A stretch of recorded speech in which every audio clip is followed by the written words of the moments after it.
Okay. So without further ado, Virginia agriculture, right? So if we're just looking at the whole of the agricultural sector here in Virginia, so people taking inputs, seeds, trees, fertilizer, labor, water, so on and so forth, and turning it into food, agriculture ranks as the largest private industry by far here in Virginia. Private meaning it is owned by the operators. 90% of Virginia farms are owned by families or by individuals. So we have quite a diverse agricultural space here in Virginia. An economic impact of this industry, it's around $82 billion a year, providing a little bit over 381,000 jobs for the Commonwealth. So significant footprint. Key sectors, as many of you will be aware, are poultry, and that includes both broilers and turkey, and a nascent and exciting egg industry here in Virginia too. And then, of course, we have cattle. We got row crops. You got corn, beans, a little bit of small grains, wheat and barley as well. And then of relevance to today's sessions, fruits and orchards. And then we also have a very proud viticulture sector, dating back to the times of Jefferson. So Thomas Jefferson, of course, founding father. The latest USDA fruit and tree nuts outlook, which came out, I think, a little bit over a month ago, had some interesting highlights, and I wanted to share some thoughts with you, just borrowing from that report. Year-to-year production changes for selected fruit and tree nuts. So 2025 and 2024, 2025 forecast is what we're seeing here. So the latest USDA forecast, and this is for the United States as a whole. So you see pears with about 22% higher production this year compared to last year. Walnuts, but also apples, about 6% for the US as a whole, and wine grapes. And we see a decrease in peaches, cranberries, and table olives. Now, that's one side of the equation. The other side of the equation is, of course, prices. So what are prices doing? This is an index of prices for fruits and trees. And these are prices received at the farm. So we see, and the base year, I should say, is 2011. So the index is built with the base of the year of 2011.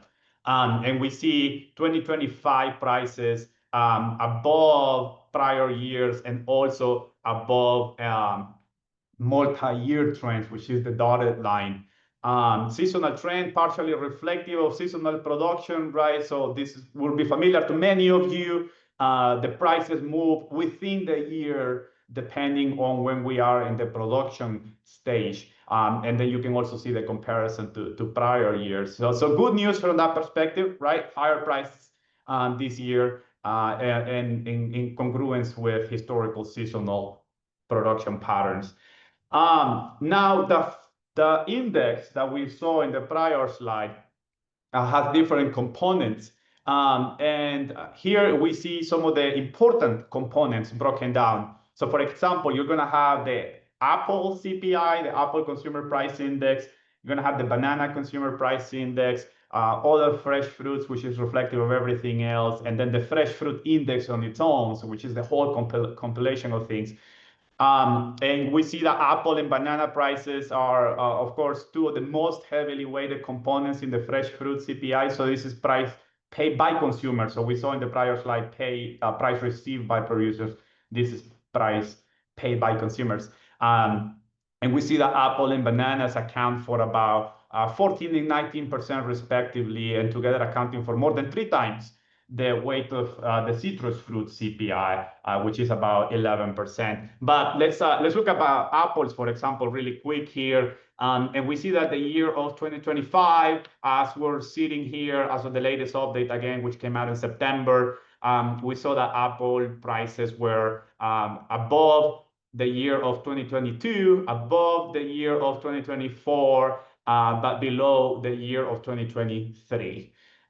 So that might be an important consideration, given that apples are important for us here in Virginia. And just to mention again, this came from the latest USDA fruit and tree nuts outlook. Okay.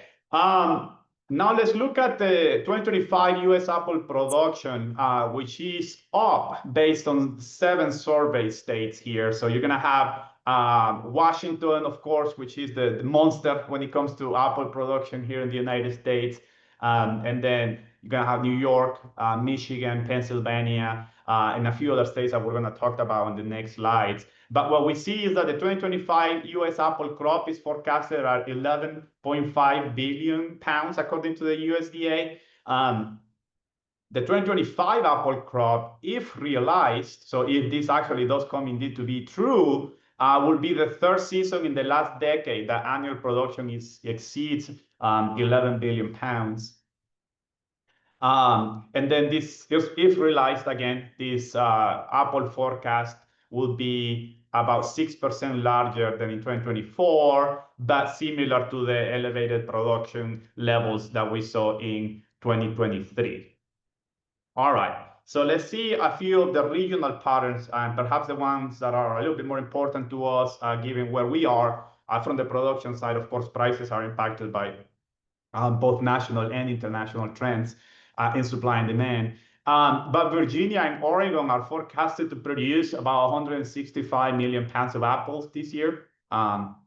In Virginia, as many of you are perhaps painfully aware, spring freeze damaged apple blossoms contributed to an expected 28% year-over-year decline in production, again, according to the Economic Research Service of the United States Department of Agriculture.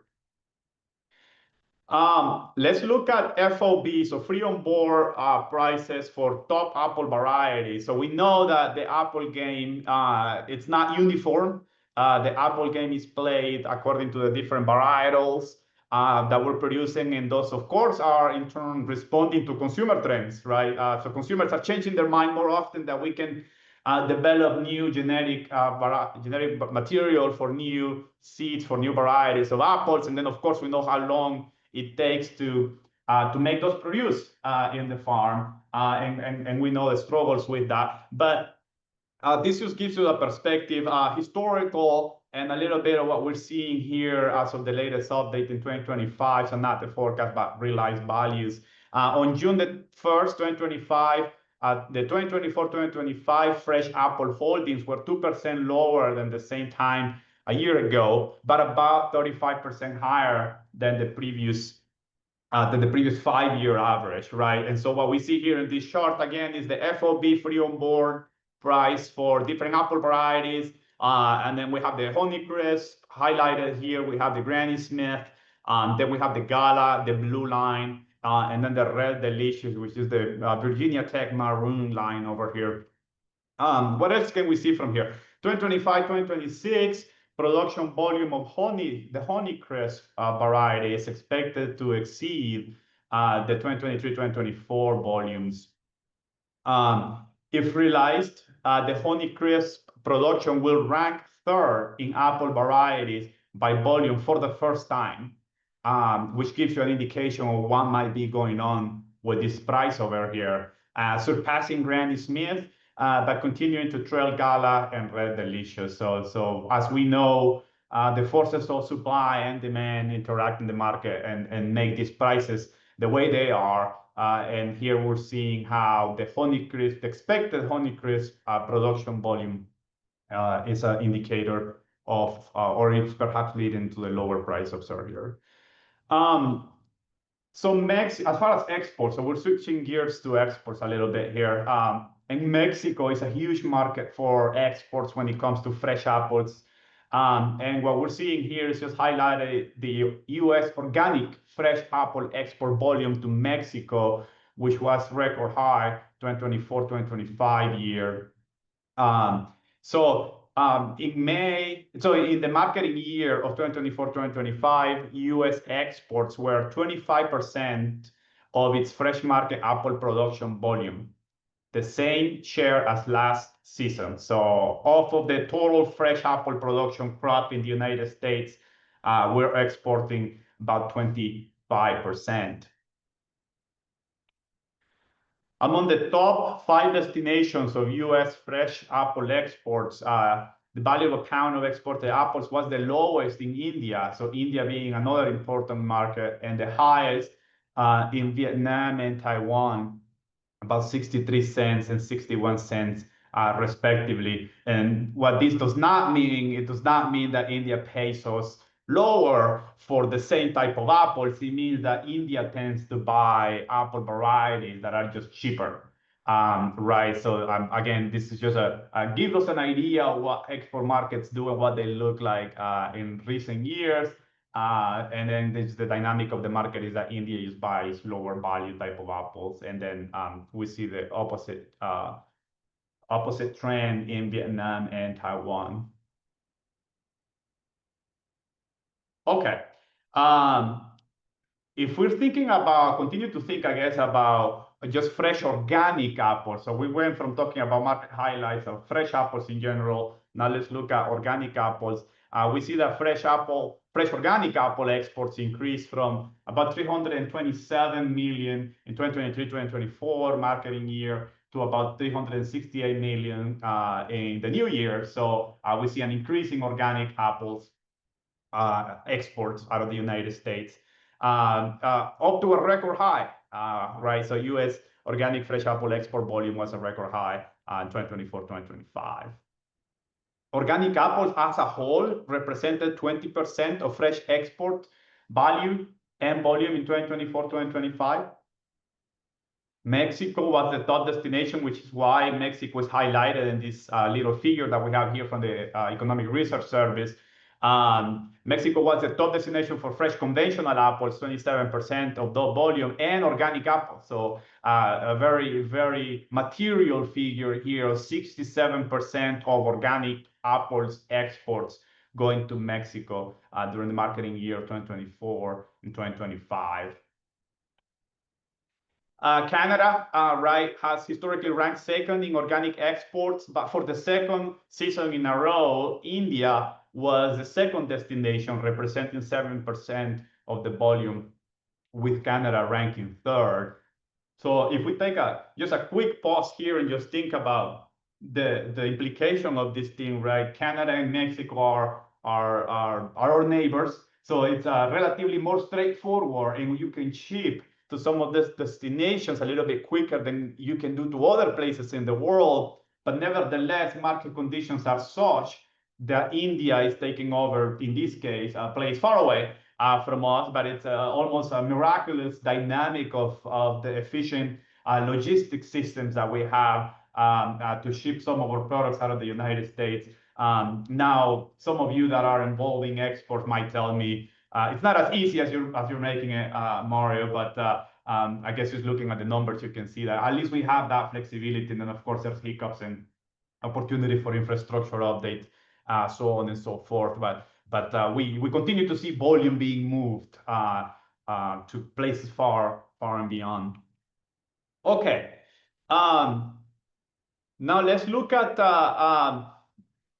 California here a little bit, because now we're switching gears to peaches, right? So that's another important sector for Virginia when it comes to fruits and orchards is peaches. And California continues to be the big player here. So as you can see in the figure here, in addition to some of our neighbors, Pennsylvania, South Carolina, and Georgia. So for the U.S. as a whole, the 2025 forecast for peach production is about 683,000 tons, which is 4% lower than last year, but 16% higher than 2023. And you see that dynamic in the figure, right? So you see 2025 forecast, again, latest updated in September by the USDA, being just a tad lower than 2024, but still much higher than 2023. So what's going on with our neighbors? South Carolina, the forecast for South Carolina for this year is about 85,000 tons, which is 7% lower than 2024. And then we see Georgia at around 30,000 tons, which is about 17% lower than 2024 again. Year to date, so through July, exports of fresh peaches, and this also includes tangerines, is down 3% by volume. However, we do have higher per unit value, which leads the dollar exports year to date as of July unchanged. The key contributor to this is lower U.S. production and higher domestic prices. We talked about the importance of Canada, Mexico, India, and Taiwan and Vietnam for apple exports. Now we're seeing here the importance of Canada and Mexico for peaches export, which is about 78% of the export volume. Organic exports, which are lower in 2024, continue to account for about 13% of volume, and about 15% of going to Mexico. Remember that Mexico had about 76% of the organic apple exports, and it's about 50% for peaches, so not as high, but still quite material.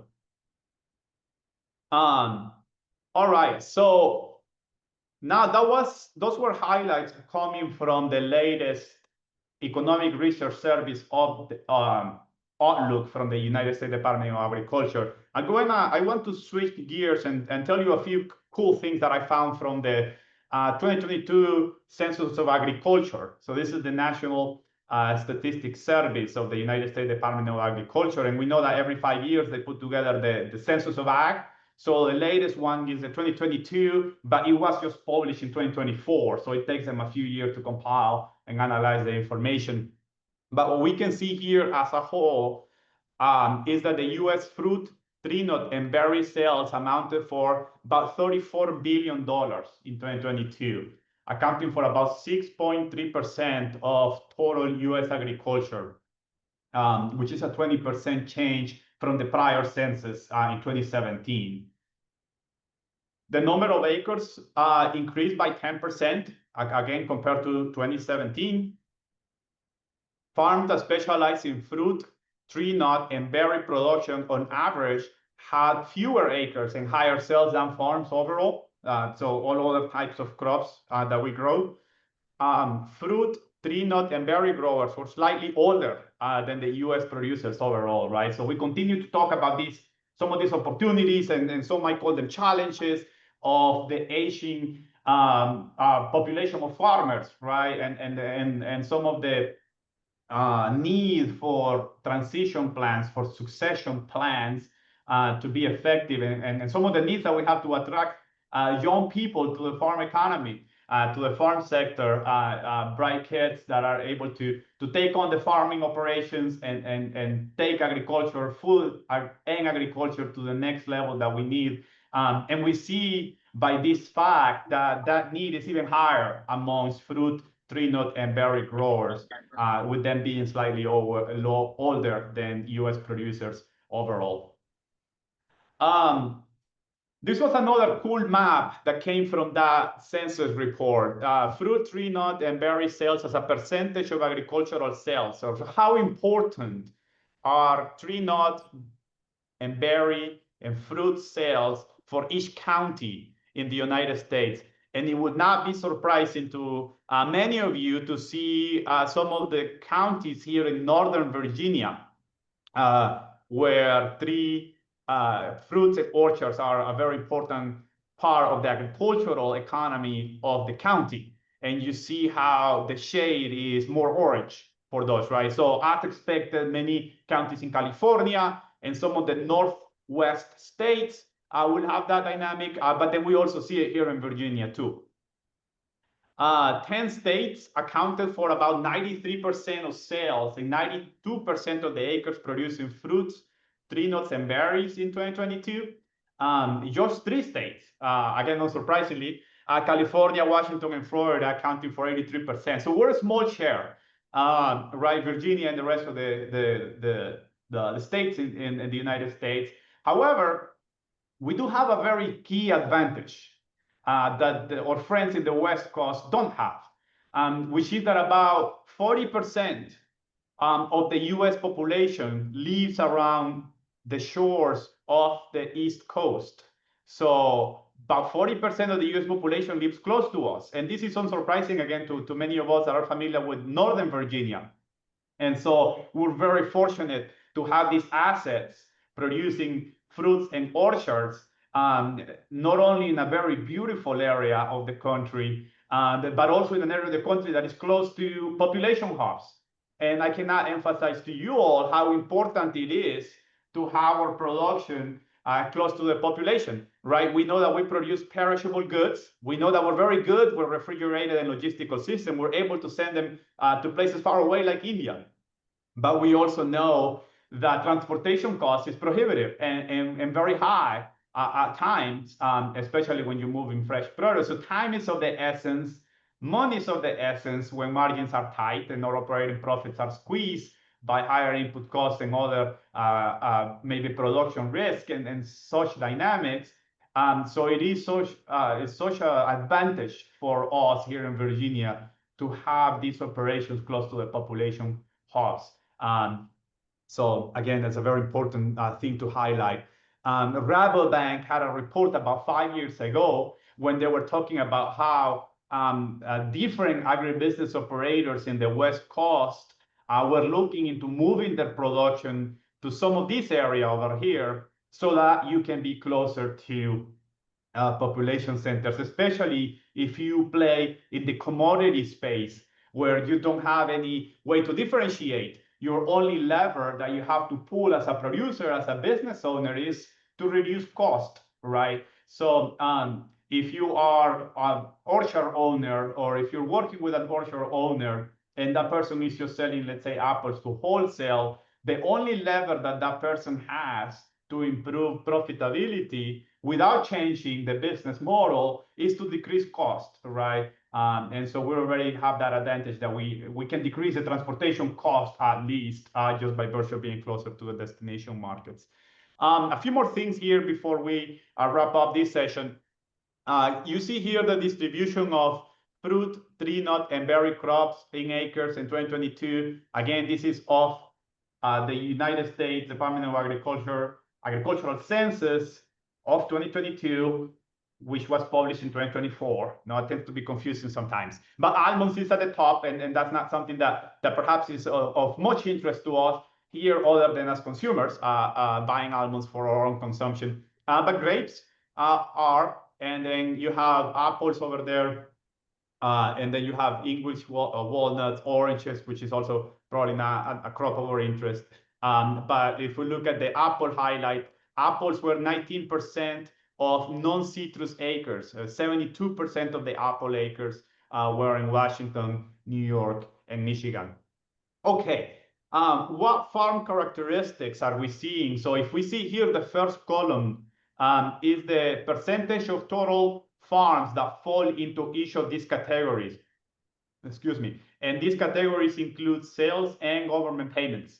So let's just go through the categories really quick before we look at the inside. So farms that make less than $10,000 in sales, farms that make between $10,000 and $99,000 in sales, farms that make between $100,000 and $499,000 in sales, farms that make between $500,000 and $1 million in sales, and farms that make over $1 million. Okay, so those are the categories that we're studying. And now let's see the distribution, the percentage of total farms in the United States by whether they are fruit, tree nuts, or berry, or all other farms. All farms, sorry. Okay, so what we see here is that we have, so in fruits, tree nuts, and berry farms, a smaller share, 43%, were less than $10,000 compared to 52% of all other farms. And then as we move up here, we see that farms between $10,000 in sales and $100,000 in sales, about 35% of fruits, tree nuts, and berry farms fell under that category compared to only 27% of all farms in the United States. And then you see how farms between $100,000 and $500,000 in sales, about 13% of fruits and nuts and berry fell under that category, compared to 11% for the US farms as a whole. And then between $500,000 and $1 million in sales, we had about 3%. And then almost the same share of tree, fruits, and berry farms, about 6%, had about $1 million in sales or more, which is the same proportion as all USA farms. So you see a similar dynamic as we move towards those higher sales brackets, but a little bit of a bigger farm dynamic within the smaller farm brackets. And as a whole, we had about 2.2 billion in value of organic sales by fruit, tree nuts, and berry farms, which is about 23% of total US organic sales. So if you recall from a few slides ago, fruits, tree nuts, and berries were about 7% of the whole agricultural economy. But once we look at organic only, we tend to have a little bit of a higher percentage, about 23% coming from fruit, tree nuts, and berries. Okay. And I believe this might be my last slide. Production expenses. We see here higher labor being the highest production expense, about $7.6 billion, again, as of the 2022 USDA Census of Ag. Contract labor, 4.5. So together, that labor category, whether contracted or hire, is quite high and quite an important component of the cost structure of this type of farms. You have chemical applications, about $2.5 billion, fertilizers, about $2.1 billion, utilities, $1.5 billion, custom work and hauling, about $1.3 billion, and then you have all other expenses. So, and then some other, cool facts about some of the fruit, tree nuts, and berry farms in the US. About 85% of us have internet access, 36% hired farm labor, about 93% were family farms, and about 47% had net positive income. And we hope that through today, you may discern and analyze and get some ideas for yourself to make sure that you are part of that percentage of farms that had net positive income. And then as a matter of fact, if you were not part of that percentage as of the last USDA Census of Agriculture, our hope is that you can get some ideas to try to move towards that category and see what you can do, what levers do you have to pull as a manager to be able to move to have profitability, or to have even better profitability if you already have it. So the theme today, right, is going to be exploring the potential of value-added and production differentiation opportunities for Virginia agriculture, especially fruits and orchards. And to do that, we're going to review two key financial tools for strategic decision-making. We're going to review partial budget, which is going to be Diego's session for short-term decision-making. And then we're going to review income statements for longer-term financial evaluation and performance tracking. We're going to understand how these tools can help assess the financial potential of new ideas and enterprise budgets. And as we mentioned at the beginning, we're very grateful to have the Virginia Farm Bureau joining us today to discuss their role in supporting producers as they explore value-added ventures and diversification strategies. So I will open the floor to questions or thoughts if you all have any. And then if not, we're gonna transition to the next session by Diego.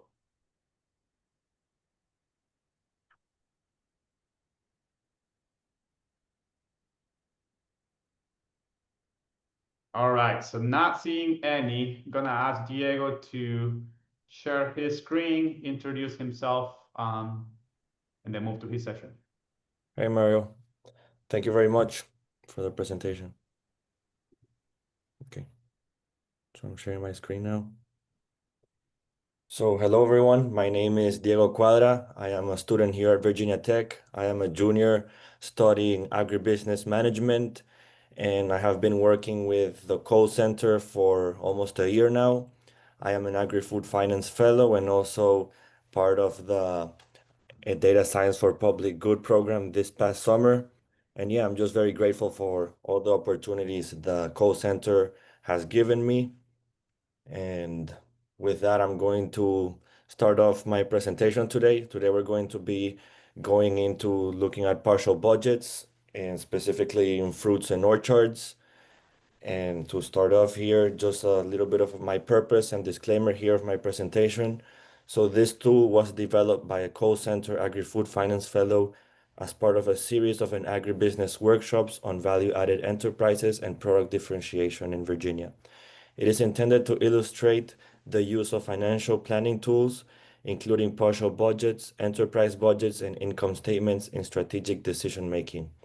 The information provided is for educational purposes only, based on assumptions reflecting recent market conditions, and does not represent actual financial results or professional advice. Okay, now starting off into the presentation here, we're going to start talking about direct marketing in orchards. So direct marketing refers to selling directly to consumers without a middleman, which has the potential to increase profit margins and allow for better price control and brand exposure. Some example of direct marketing in orchards can be farmers markets, roadside stands, community supported agriculture or CSA boxes, online sales and delivery, and U-Pick operations. Now, going into some of the pros and cons of direct marketing, some of the pros of direct marketing is the potential for higher profit margins and compared to wholesale. It also builds strong community connections and brand loyalty, and it allows for quick feedback from customers. Then some of the cons is that it requires more time in customer service and marketing. Seasonal demand can cause fluctuations in direct marketing. It also comes with marketing and packaging costs. And yeah, now looking at some of the differences between direct marketing versus selling to the wholesale. So crop diversity is higher for direct marketing.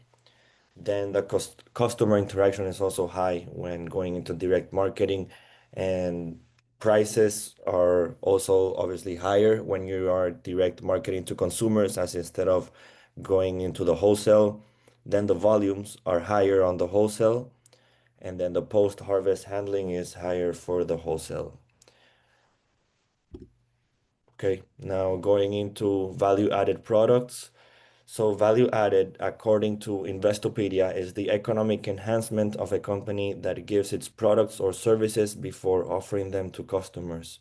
If we look at this in the context of an orchard, this would be products created by transforming the raw orchard produce into items with higher value and longer shelf life.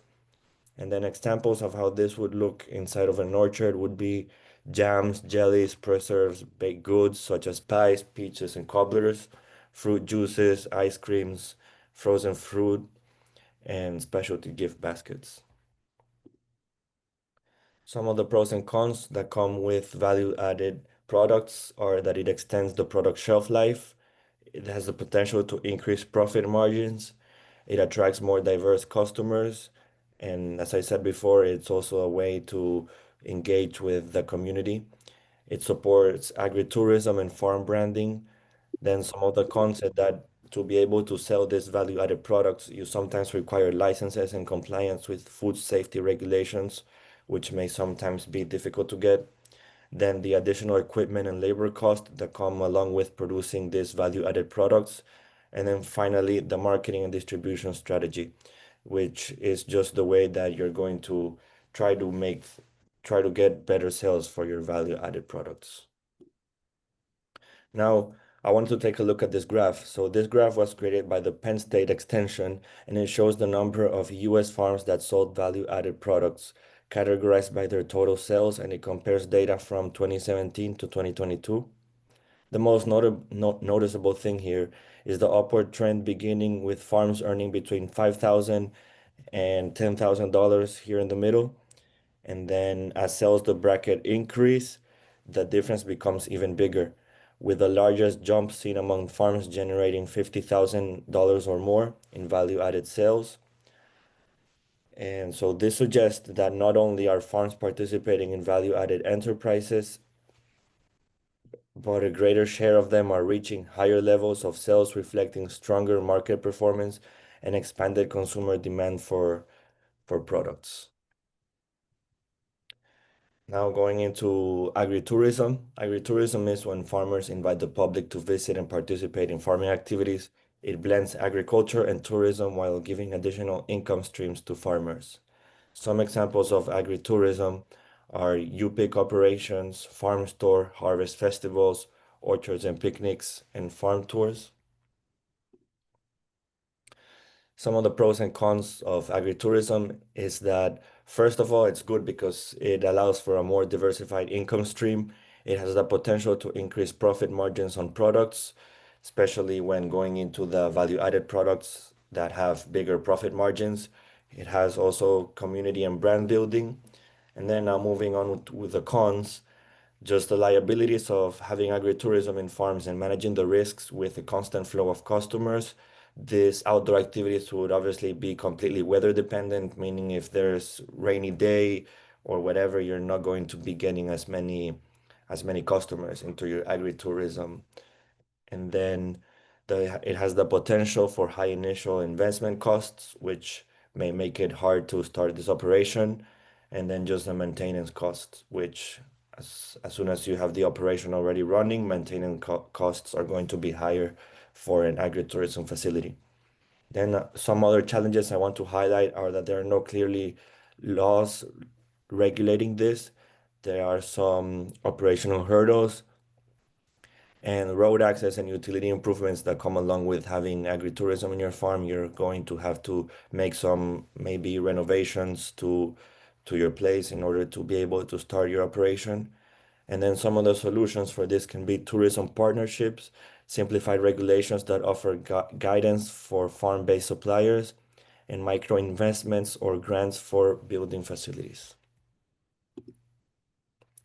Now, looking at the impact of agritourism, farmers often operate on tight margins. As a result, it has become increasingly difficult for many farmers to be profitable from just the production of commodities. Additional income streams that derive from agritourism are typically appealing to farmers. Especially in Virginia, agritourism sector has seen a significant growth due to increasing consumer interest in local food systems and outdoor farm experiences. This being said, I want to highlight this quote right here, which I got from a study made from between the Pamplin College of Business at Virginia Tech and the Virginia Cooperative Extension. And it says the economic impact from tourists is estimated at $1 billion and is just important economically because it represents the fresh money that likely would have not entered an area's economy if it's not for the existence of agritourism venues. And then in this graph at the bottom, we can also see an upward trend in the number of Virginia agritourism venues through time. So starting in the year 2000, there are approximately 500 venues, and you can see a steady growth for the number of agritourism venues with present, that means 2023, which was when this graph was created. It goes up to almost 1,500. So there is a steady increase. And with this, I want to highlight that it's not only me saying this right here, that agritourism, there are plenty of articles online that highlight how agritourism is saving American farms. Here are some examples of it. And okay, now I'm going to start looking at a peach farm case study. For this, we are going to be making some assumptions. Okay, so imagine after several steady seasons of managing a family-run peach orchard, we are exploring a short-term profit growth through a small-scale U-pick operation. U-pick is projected to account for 18% of total peach sales, and customers pick their own peaches at $2 per pound. And the current wholesale price is $1 per pound. So this analysis evaluates the financial impact of adding U-pick orchards to an operation.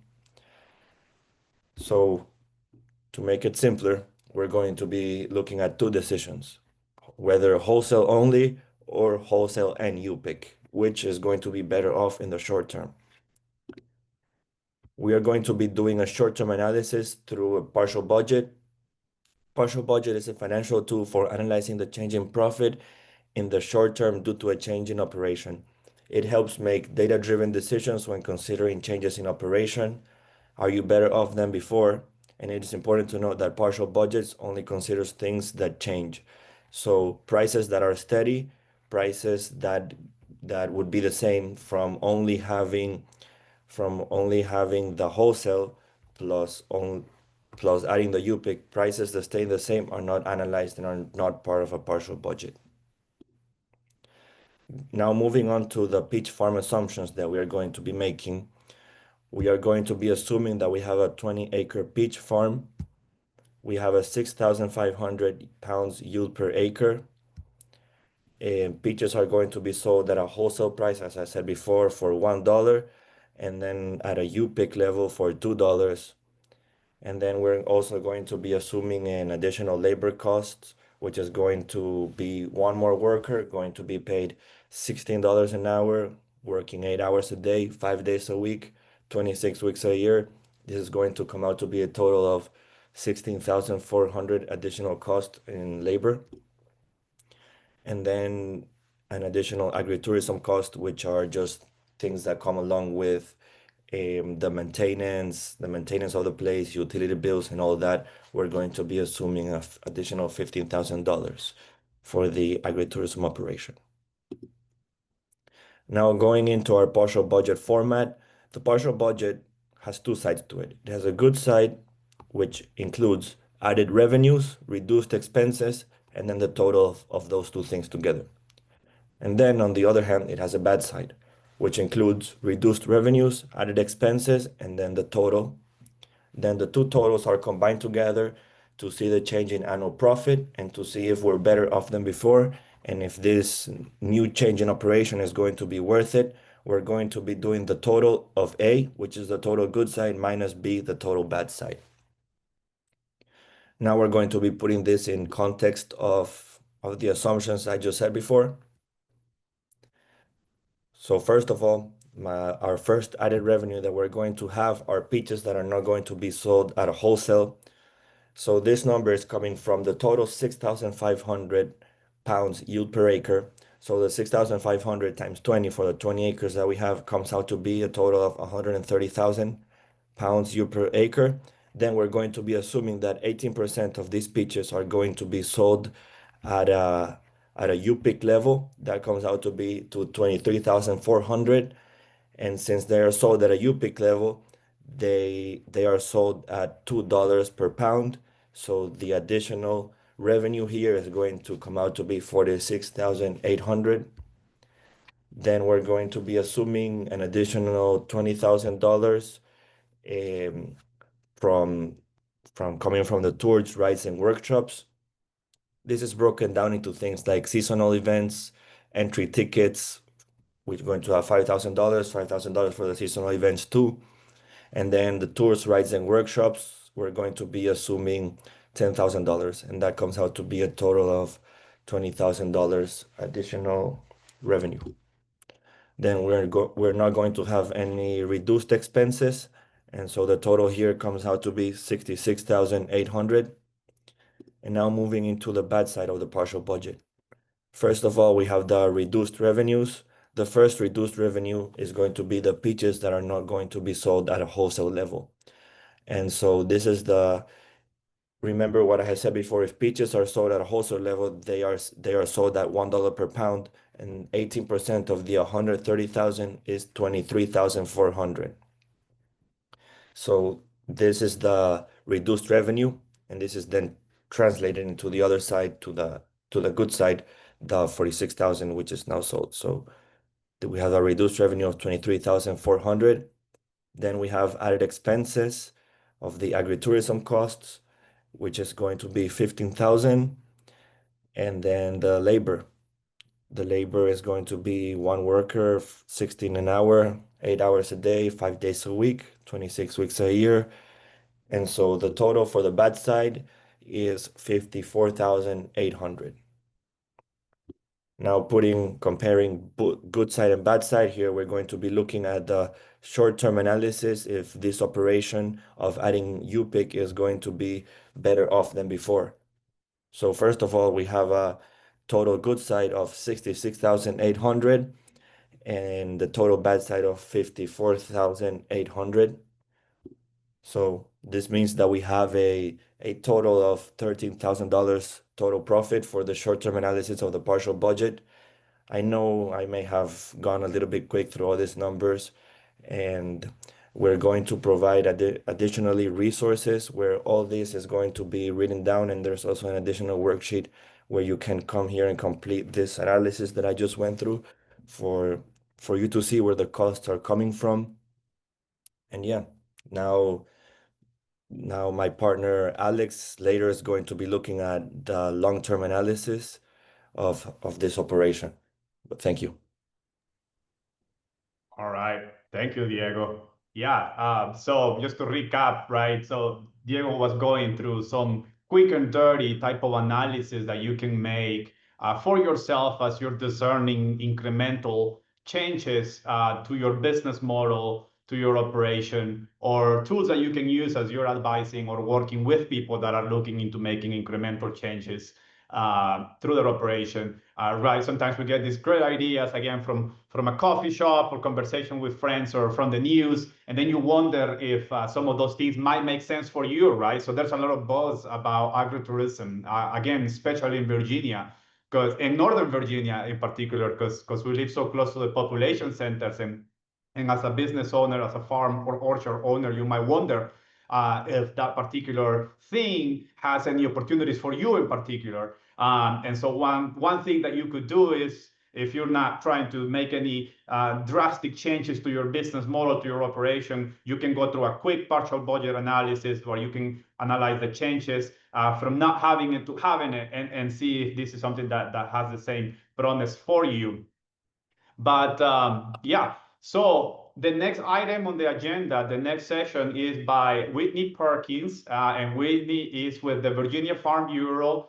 She is Assistant Director of Agricultural Development and Innovation, and she's going to talk to us all about some opportunities, value-added services that the Virginia Farm Bureau has for producers here in the Commonwealth, as well as some grant opportunities that might be available as you're navigating this strategic decision making for your own operation. So, without further ado, I'm going to give the floor to Whitney. Thank you so much for joining us today. It's exciting to have you with us. Thank you. Happy to be here. I'm a proud Virginia Tech graduate. So I'm going to share my screen here in just one moment. And awesome. Give me a thumbs up if you all can see this. We can see it. Thank you. Perfect. Thank you.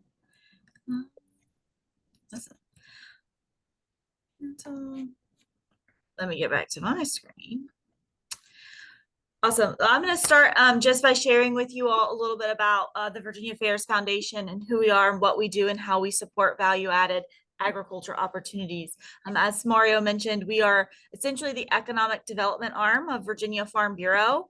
This foundation, the Virginia Fairs Foundation, was formed in 2004, particularly helping agricultural producers transition into value-added opportunities and high-value agriculture opportunities.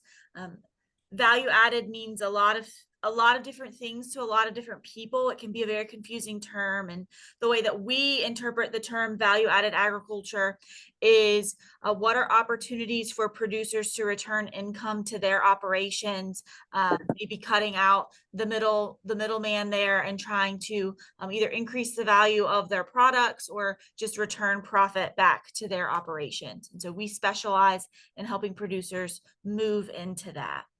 And I'm going to fly through a lot of this. There is a lot of information to be covered. If you have a question, please just interrupt me and I'll answer it right there. I'll also share my contact information at the end of this. Our team is mighty but small. We function out of the Virginia Farm Bureau home office in Richmond, but we service the entire state. So for those of you who've been around Virginia agriculture for some time, you may have heard of Wilmer Stoneman or Tony Banks, as well as we recently added to our team a financial analyst, Jacob Verbeek, who is actually a proud recent graduate of Virginia Tech Agriculture and Applied Economics. So we were happy to snag him to our team. Brings he's a great addition. Heather Salmon is our grant writer, and then we have a general development specialist, Danielle Bappert, on staff. What does Virginia Fairs do? We specialize in cooperative development, cooperative and business development for agricultural producers. So that looks a lot like helping producers establish business operations, explore the feasibility of maybe adding something like an on-farm creamery to their dairy operation, or this particular session is focused on fruit and vegetable operations. So maybe it's a fruit and vegetable operation that wants to start a roadside market stand, or wants to consider adding a commercial kitchen to their operation where they're going to chop those vegetables or seconds from their produce into salads that they're going to sell at their roadside stand, or maybe moving their fruits into some sort of jarred or jammed product. So we help write business plans and explore feasibility studies for those types of operations. What we really focus in on is we specialize in several grant opportunities that exist at the state and federal level to help support producers as they move into those operations or add those lines of businesses to their operation. So a lot of what we do is done through the lens of several of those grant programs. We also operate the Virginia Farm Relief Fund. I won't spend too much time on that today, but our audience, our primary audience for this foundation are farmers and producers, folks who actually have dirt under their fingernails, are owning and operating an operation, and are selling directly to consumer or adding or have some sort of value-added product that they're bringing to market. We do interface quite a lot with local governments, IDAs, particularly if it's maybe a local government that's looking at establishing a community commercial kitchen, and that may have a value-added implication to local producers who are looking to utilize that resource. So we specialize in that area, and we work with Virginia Tech, VSU, a lot of USDA programs, so they're great partners of ours, VDACs and others.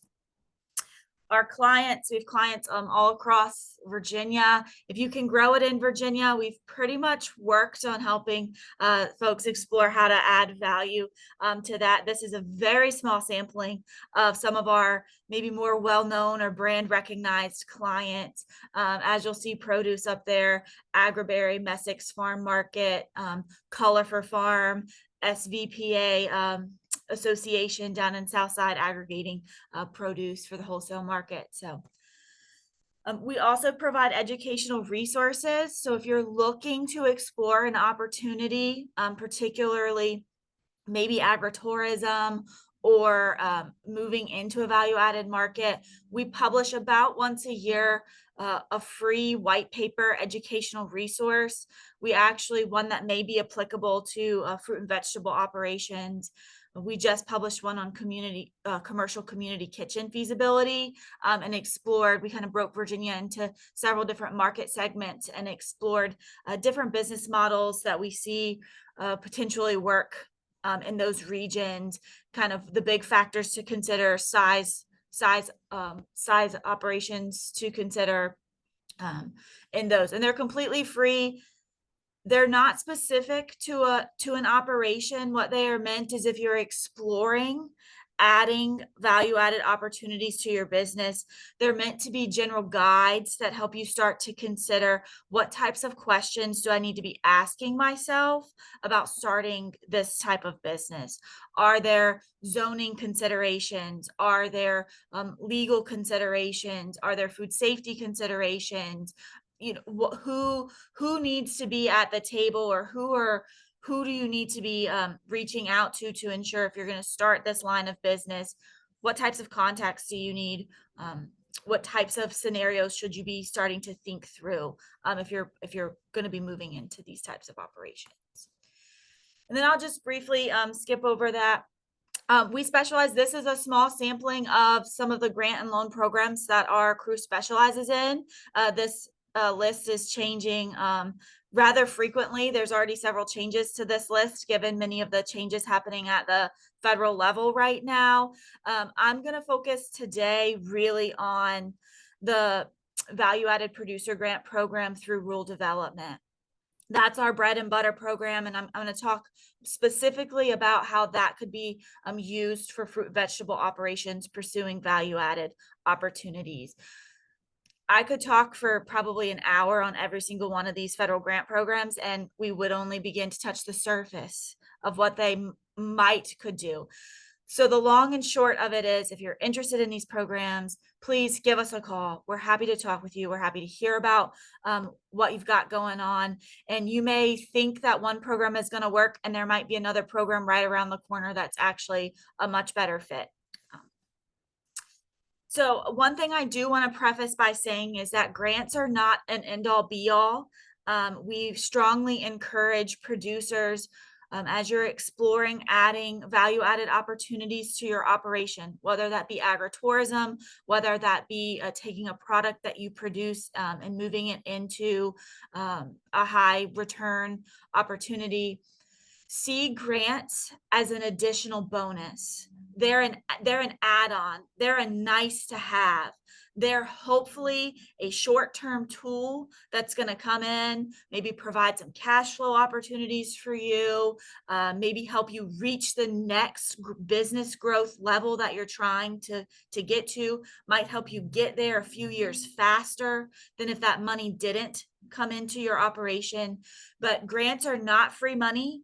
They are not always readily available.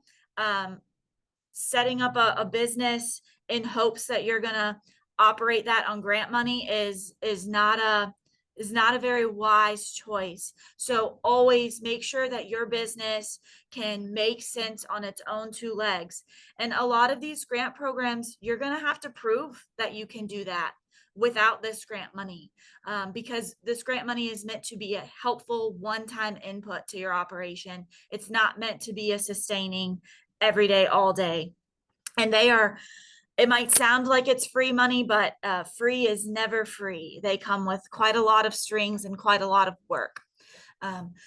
So with that, another common thing to keep in mind is many of these grant programs, particularly as you move into the federal grant space, you're going to have lots and lots of paperwork, SAM numbers, UEI numbers, taxpayer numbers, articles of incorporation, bylaws. You're going to have to be able to make self-certifications. There's quite a bit of pretty common routine requirements that are required in these programs. So be prepared, and always feel free to reach out to us or another expert in this space. And they're oftentimes happy to help walk you through what these can and can't do.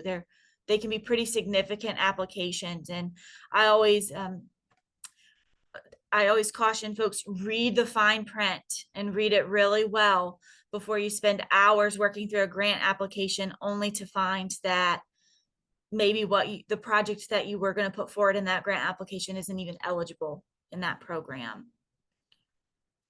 And I'm going to kind of skip through a couple of these. I've done this presentation several times in the last few weeks. So I've made one presentation for all of them. So one of the opportunities I want to talk about today, especially for fruit and vegetable operations, there is a grant, the Value Added Producer Grant Program. This is out of USDA Rural Development, and it is through the LAMP program there. It's nationally competitive. It's funded through the Farm Bill.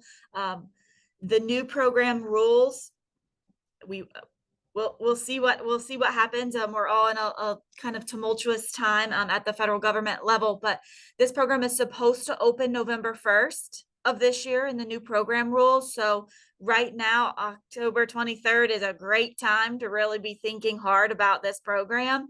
Anticipated application deadline of February 15th. So right now is the time to start if something I say today rings a bell and you want to look at this program. This program is meant for producers who own and operate a farm and grow at least 50% of the agricultural commodity to which they add value.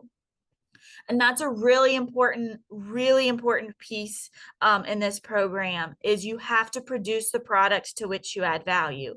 So some traditional agritourism operations may not be qualified for this program. If you have an agritourism operation where maybe you're inviting folks out to the farm, but you're just reselling pumpkins that you didn't grow, or mums, or other products from other producers that you're having at your farm store, this program probably isn't the best fit for you. There may be other programs that are better fits for you. But if, let's say, you're a pick berry operation, that could potentially be a great opportunity in this program to expand opportunities to your pick operation. Or if you're a orchard with apples and you want to start a cidery, and you're using your apples pressed into those cider products. So those are just a couple of examples of how fruit and vegetables may fit in this program, as long as you're producing 50% of it. There are lots of ways that this program defines adding value. This is how this program defines adding value. So I want to add that clause. You can add value through the avenue of local foods. So particularly in our fruit and vegetable operations, it is common that we use the local foods methodology. In this program, local foods are defined as any commodity sold within state lines or within 400 miles. So that is the definition of local in this particular program. And you can, especially in Virginia, you can get quite away in 400 miles. There are places in Virginia in 400 miles. You can be in New York City. You can be in Atlanta, Georgia. You can be in some very major metropolitan areas with where Virginia is located. So certainly advantageous if you're looking to expand sales of your fruit and vegetables. And they're not processed into something, just selling them under the local foods definition of this program. Now, let's say those vegetables, you wash and chop and process those vegetables into a salad or a soup or something of that nature that you're going to sell at your farm market. That's the methodology in that particular case is a change in physical state, pressing apples into cider or what have you. So that is another way that you can add value in this program. There are some additional methodologies that this program has. I'll be quite honest, we rarely, if ever, send commodities through these particular methodologies, largely because local foods and change in physical state are the path of least resistance to adding value. And so less paperwork and easier to prove. Not to say that you can't use the other methodologies if you really have to. So what will this program do? There are two types of grants in this program.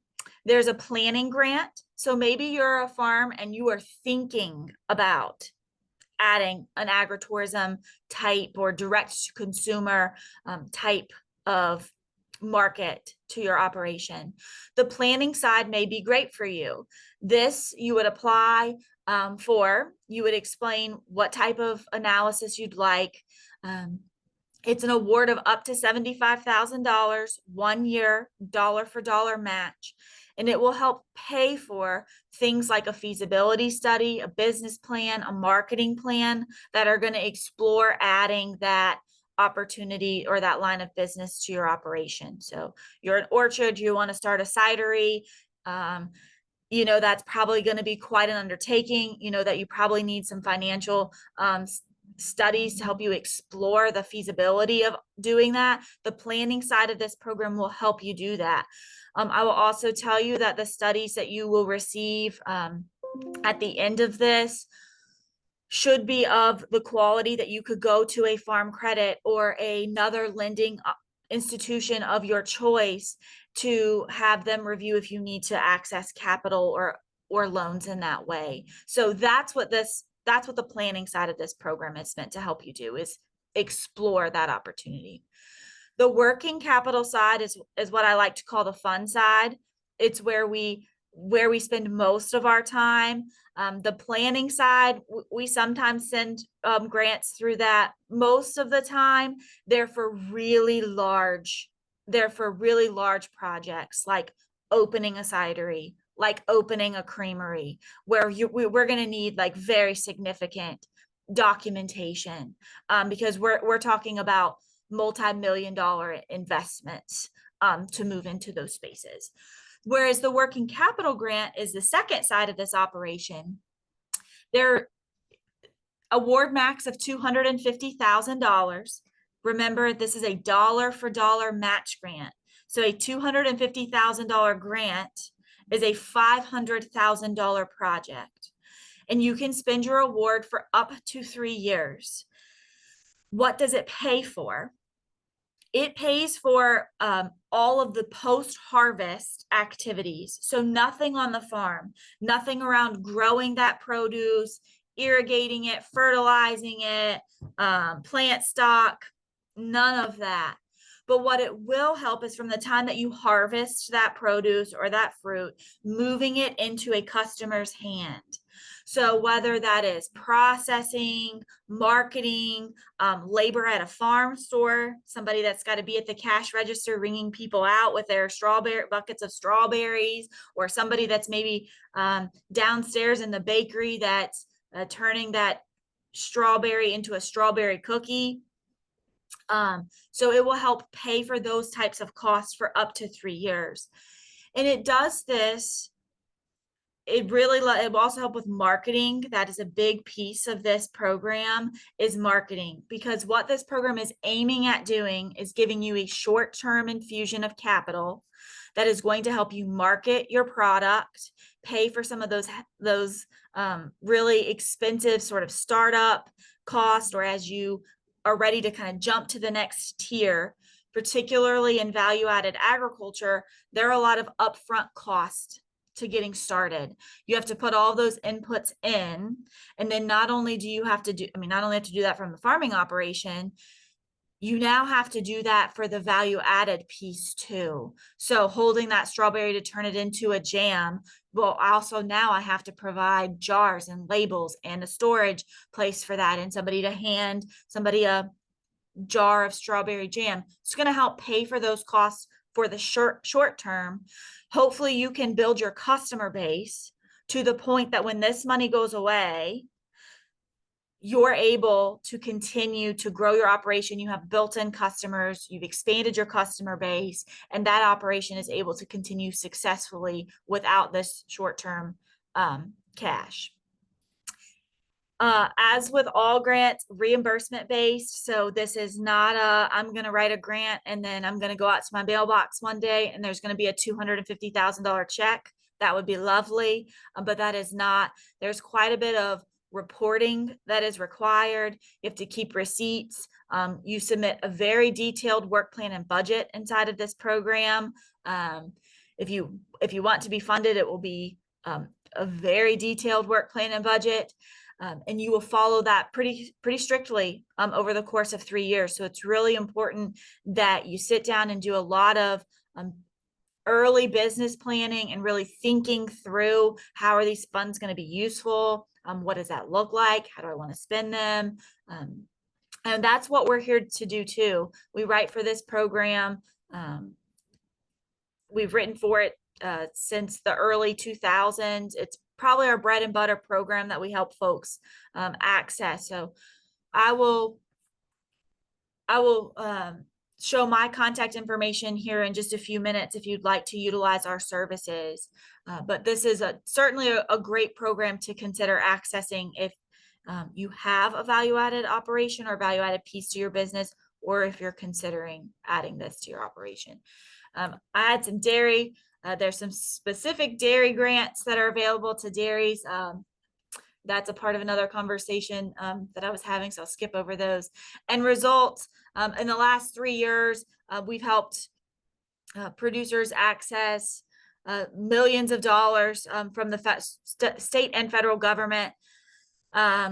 Those combined efforts have had an almost $50 million economic impact to rural communities. Most of our clients are located in rural areas. They're producers. They're farming in rural communities. We've written 45 plus business plans, over 15 feasibility studies, over 75 grant applications. We also spend quite a bit of time with new beginning farmers, particularly as they're trying to figure out what grants might exist, or how to kind of get started business planning, helping guide them through that and get them connected to resources, as well as we've generated several white papers, those fun economic feasibility studies, little late bedtime reading for you. And If you have questions about the programs that I've talked about or any of the other programs that were on that list of grants that we focus on, please feel free to give us a call. I do want to note that we do charge a fee for our services. We charge 1.5% of your grant request. So if you were to request $100,000 in grant funds through, let's say, the VAPG program, we charge 1.5% of the grant request, not the full application with the match, just the grant amount, to help essentially ghostwrite that entire application for you. We also help you through the process of accepting your awards, filing for reimbursements, things like that. If you have questions, particularly some of the federal forms are not the most intuitive sometimes.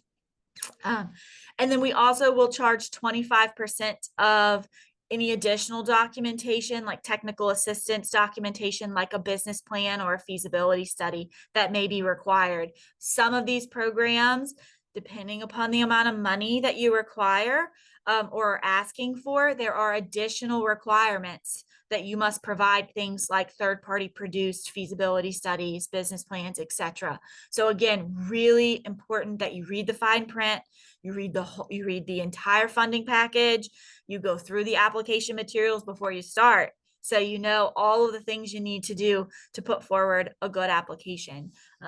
We are able to generously cost share our services through several grants that we receive and our partners like Virginia Farm Bureau and others who help us absorb more than 75% of that cost. So that allows us to keep our costs very low, well below market value for agriculture producers to help them access these programs and get this funding rolled out here in Virginia. That's our goal. This is my contact information here. And if you all want to write that down, give me a call, reach out to us, or even just talk about what these programs can or can't do. All right. Thank you, Whitney. What a great resource, and what a great team you have. Of course, yourself, Tony, Wilmer, now Jacob. We wish him well, and hopefully he learned some really nice tools while he was here with us at Virginia Tech. I'm sure he did. Yeah. But yeah, I mean, such an important thing, right? And you all can see it. The fact that the federal government is willing to put stake on the game, is willing to give you money to help you make that leap for your operation if it makes sense for you, tells you about the importance of value added, right? And going back to that huge advantage that we have to live in such close proximity to the population hubs. I was at the British Embassy in January, and we're talking with some folks over there about something like over 50% of the farms in near suburban areas in England, in the United Kingdom, have some sort of Airbnb service, right? So things like that. People love going to spend a weekend away from the city. And then again, we are endowed with such beauty around the northern part of Virginia, Winchester, the Shenandoah Valley, so on and so forth. So just additional opportunities for you all to ponder, and you're not alone, right? So you have folks like Whitney and her team. You have us here at Virginia Tech. You have extension and collaborations like that can help you navigate some of these opportunities that you might be considering for yourself. All right. Well, thanks again, Whitney. And we'll, with your permission, we'll make your presentation available to the participants today, including your contact information. All right. So with that, we will move to the final session of this morning, which is going to be Alex Brandon, one of our Agri-Food Finance Fellows, talking about financial tools for decision-making in the long term.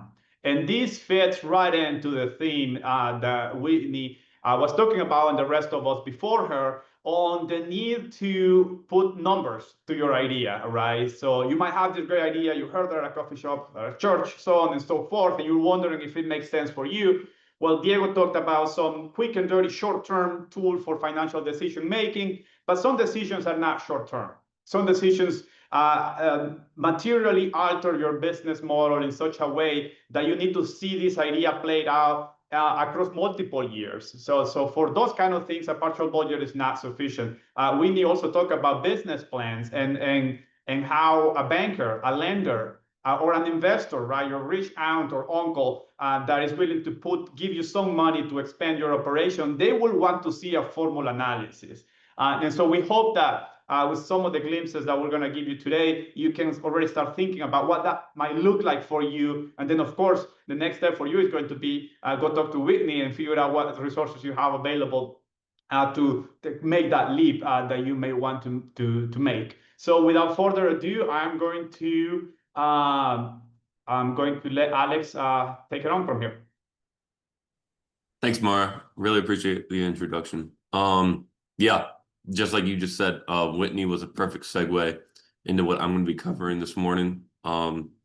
Just about mostly looking on the long-term side of things instead of just that short-term like Diego covered earlier.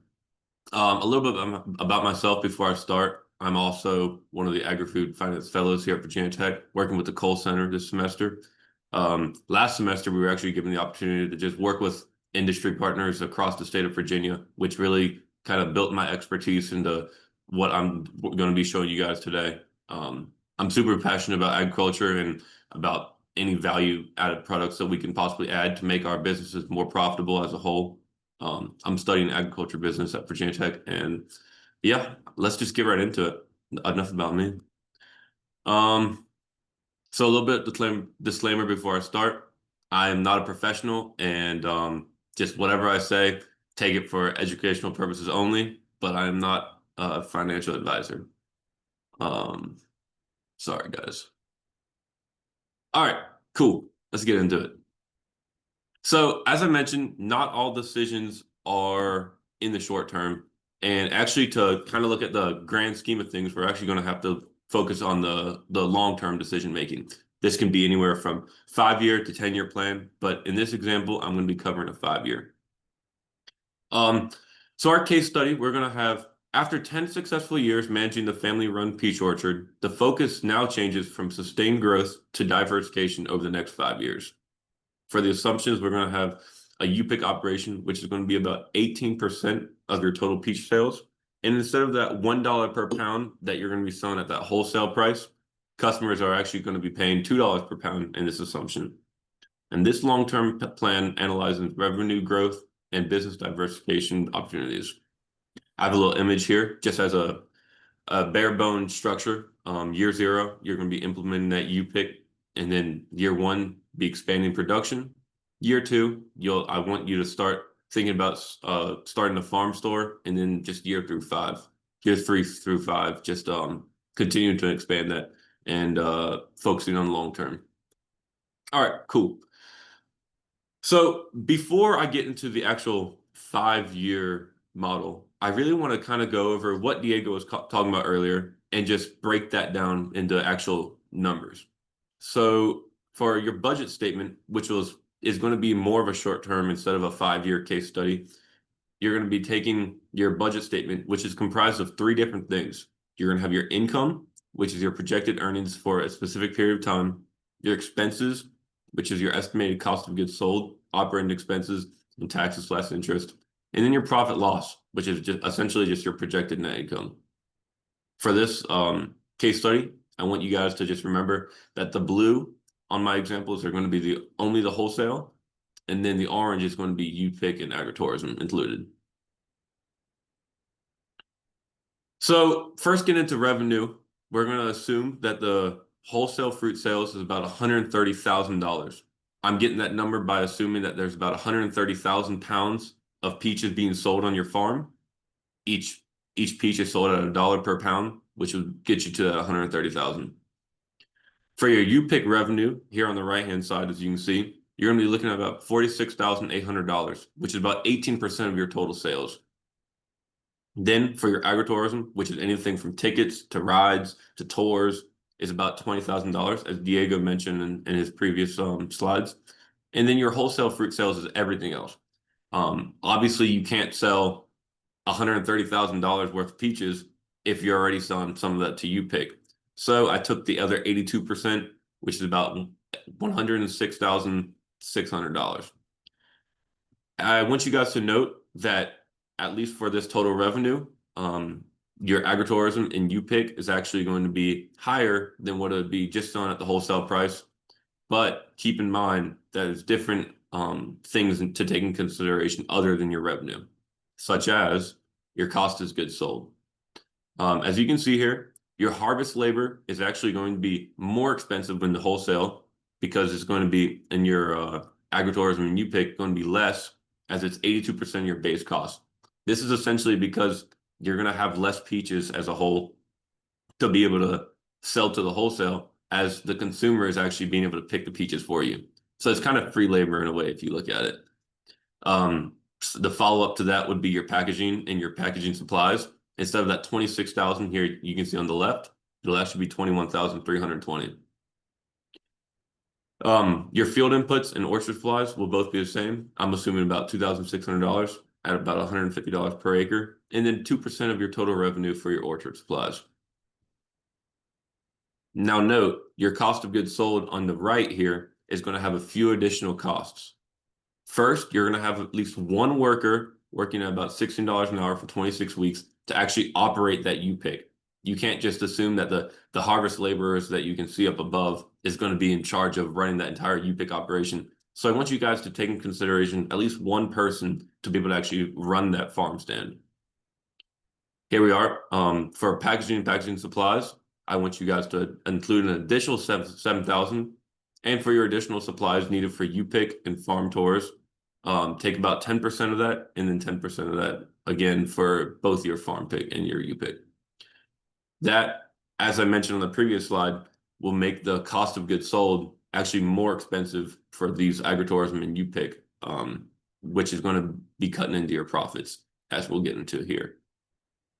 So for your gross profit, it's going to equal your total revenue subtracted by your cost of goods sold. Here on the left, you can see that it's going to be $130,000. As I said, you're only selling to wholesale, minus that $50,400, which was your cost of goods sold on the previous slide, which gives you about $79,000, $80,000 worth of profit. Here on the right, you can see that you're getting about $100,000 by doing the same thing, subtracting the total revenue minus the cost of goods sold. That's unfortunately not the only costs, though. You also have to take into consideration your operating expenses, which are essentially things that you're going to be paying to operate long term. These are things that, whether you're in year 1, year 5, or year 10, these are the operating expenses that you're going to be taking into consideration regardless of where you are in your operation. So for this example, I've actually taken the salaries and wages, which is what I'm going to be paying myself to be able to operate this farm, at about $40,000 a year. You can add to make it 50,000, or if you want to pay yourself 30,000, whatever it may be. For this example, I took the average about $40,000. And then for payroll taxes, I'm assuming I'm going to be paying about $2,000 a year.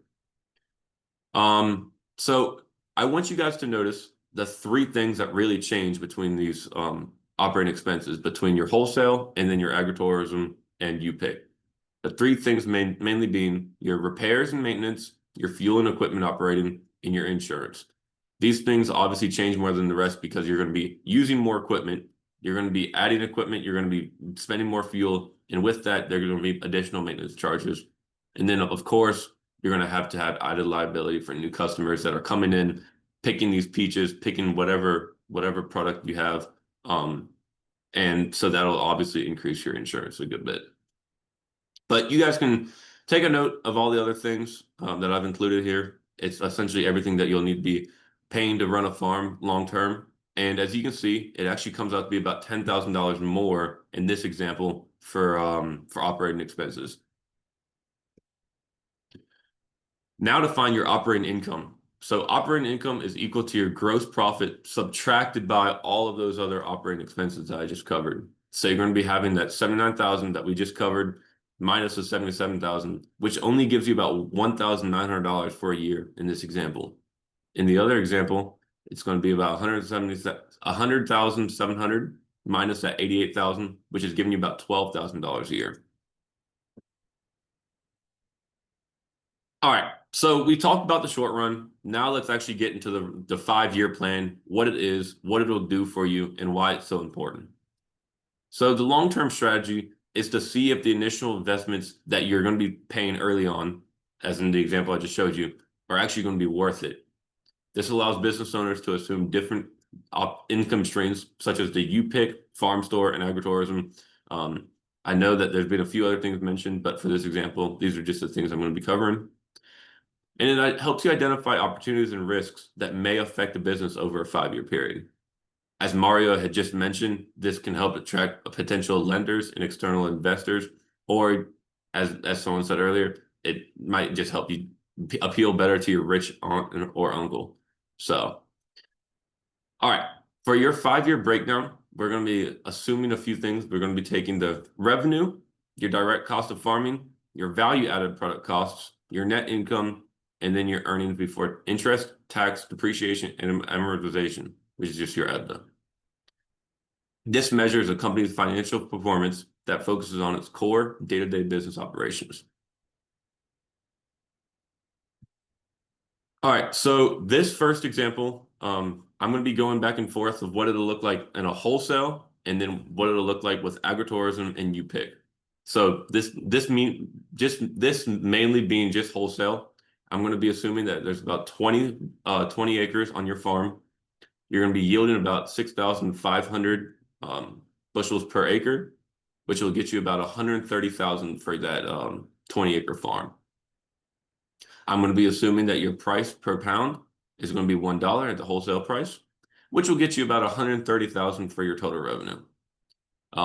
This is over a 5-year period. Obviously, there's no growth, but if you want to account for inflation, you can add things like $1.05, $1.10 the next year.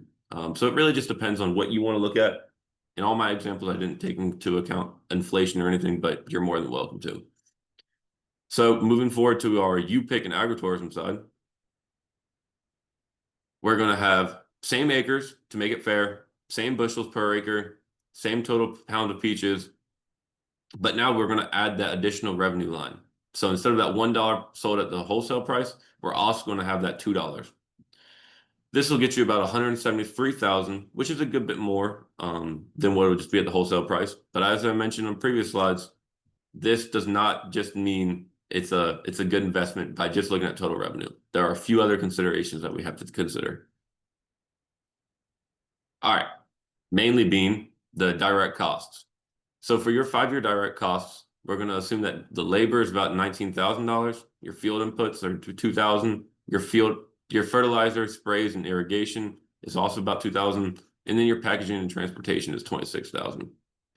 This leaves you at your total COGS of about $50,000. Subtract both of that from the added revenue, and then you'll be getting about $79,000.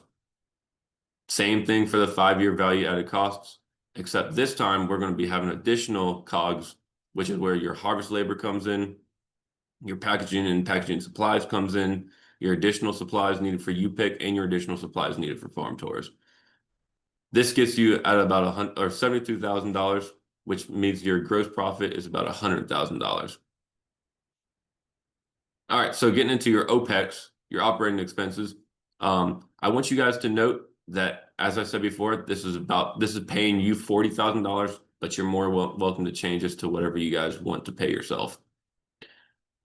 This leaves your total operating expenses to be about $77,000. Subtract that from your value-added costs, and you'll be getting about $1,900. Same thing with your value-added products. For your value-added operating expenses, you'll be getting about $88,000 for your operating expenses, and then $12,000 for your operating income. For your EBITDA without the value-added products, you'll be looking at about $1,300 from taking about 30% of that pre-income tax, which cuts about $570. And then with your value-added products, you're going to be looking at about $8,000 after tax. All right, so what does this mean exactly? I mean, I broke all these numbers down, but I want to cover a few conclusions that I want you guys to take away from me just sitting up here talking that are actually going to be applicable to your life. First, it depends on your assumptions. I can't stress that enough. Whether that be what you sell at your wholesale price or what you sell at your U-Pick price, you need to realize that this is going to be varying farm to farm, person to person. And then, of course, your assets already owned. If you already have some of the equipment costs that I assumed, that would be cutting into your gross profit. These things can already be assumed at a lesser price. Obviously, I consider depreciation over time, but that can vary year to year. And I want you guys to be able to just keep in mind that this can change over time. So secondly, each farm will vary depending on size and product being sold. For my example, I use peaches. You might sell apples, you might sell strawberries, whatever it may be. Just take that into consideration. And then also, I assume 20 acres per farm, but you guys might have a bigger farm, you might have a smaller farm. Also, your value-added products can have large upfront costs. There's a lot of things that I may not have covered that you might need, such as tractors or pickup trucks that are used for hauling. For this example, it would be peaches, but each example may vary. And then last but not least, potentially starts to see an increase in profit over 5 years. A lot of these value-added products aren't going to see additional revenue lines overnight. You're going to be cutting into profits. You're going to be probably initially starting to take a hit, but over time, if you actually do things right and you set up your 5-year plan right, you'll be able to see that over the next 5 to 10 years, you potentially can start seeing an increase in profit. I just want to go over a few of the works cited. And I have a Excel file I'd like to show you guys where I got all my numbers from that I've created. Just going over a few of them real quick. As I mentioned before, this varies slide to slide or number by number. I was playing around with these numbers earlier, and I want you to consider that instead of paying your laborers $15 or $16 per pound, pay them $15 per pound or $15 per hour. And then with that being said, we'll say instead of $2 per you pick pound, pay them $3. And when you go into here, you can already see that your net income already doubled from what you had before. If you want to pay them 14 and then you want to charge $4 per pound, that changes it to $33,000. So I'm going to be getting with Mario, and we're going to actually send this out to you guys so you're able to do it for your own farm. Because obviously every farm is different. I want you guys to be able to look at what things change and affect your profitability. And yeah, I really appreciate you guys' time. And I'm going to try to stop sharing now. But thank you guys for your time. All right, seems like we have a hand raised over here. Thank you, Alex. So the floor is open for questions or thoughts. Hi, Alex. This is Beth Sastre from Virginia Corporate Extension in Loudon. I have a question about salaries. Could you please tell me, salary is like a $40,000 per year. So that is like a person doing everything in the farm. And how many acres is that example? For my example, I use 20 acres. 20 acres and one person. Yes. But So that is the administrative work, Beth. So you still have your labor for like your seasonal workers and things like that. But we oftentimes don't account for our time as managers and business owners. So that was an exercise in accounting for, you have an opportunity cost with your time. And if you're managing this farm full time, you need to get paid for it. And how much did you have for labor? for labor, so as you can see here, your harvest labor is what's going to be different than your salary because they're just seasonal pickers. Okay. In this example, I used $19,000 and then $13,000 for the value-added products. Okay. Thank you, and thank you for the sheets. That is very important. And also, do you have one that tells me exactly how much does it cost me to produce 1 pound of apples? Yeah, Okay. absolutely. That would be that's very all. helpful. That's all in there. I can screen share if you want to see it, or you can just type it in yourself. But it's all there. Okay, and you're going to share those with us, correct? Thank you very much, Alex. Yeah, thank you. Thank you for the question, Beth. The idea will be that we're going to share a link to the call center website, and that link is going to have all of the slides that we went over today, and it's going to have the Excel templates and then the Excel Excel exercises. And like Alex and Diego mentioned, right, every operation is different. So the idea with these assumptions that we made is just to get us from a starting point, right? So all of these numbers are going to look different to you and your operation or the people that you're working with. But perhaps just an easy starting point for you to start playing with things like that and seeing what might make sense or not. So that concluded the last session that we had planned for today. So I'd like to thank once more Mark and our partners with Virginia Cooperative Extension and also the Southern Extension Risk Management Education Center, the USDA National Institute for Food and Agriculture, and the Department of Agriculture and Applied Economics, and the call center here at Virginia Tech. Of course, thank Whitney and Alex and Diego for the time they took to spend with us this morning. But most importantly, all of you, whether you're a business owner, an orchard owner, an extension educator, or an agribusiness operator. So as you can see, there's plenty of tools, right, for our disposal to help us along with this strategic decision making. And one last thing that I would like to say is that come talk to us, right? If you're working with somebody that is considering a cidery in their operation, or is considering a creamery or expanding into something new, and they don't know quite how to go about it, we might have some resources from the extension side, templates and business plans. So think of us as an additional tool. And then once you get ready to do the serious work, you can go talk to Whitney and her team. Are there any final thoughts or questions before we let everybody go have coffee or lunch? All right, cool. Well, thank you once more, and I hope you all have a good rest of your day.